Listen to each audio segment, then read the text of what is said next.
बिहार के लोगों ने अपने सर पर मुरेठा बांध लिया है।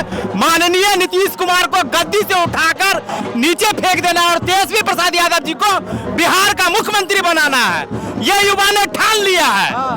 तो लग रहा है कि 2025 में मुख्यमंत्री बनना तय हो गया है।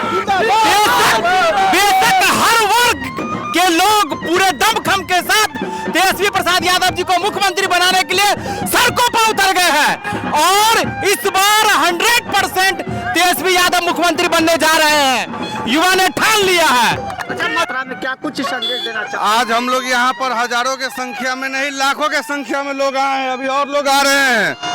और आज हम लोग आदरणीय तेजस्वी प्रसाद यादव जी का, राहुल गांधी जी का के स्वागत में हम लोग पहुंचे हैं। वोट चोरी के खिलाफ जो उन्होंने मुहिम छेड़ा है, इसमें आज तमाम जनता, बच्चा बच्चा, बूढ़े बूढ़े सभी कोई साथ हैं, नौजवान साथी।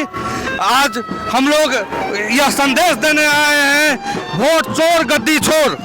क्या लग रहा है कि सरकार बदलेगी?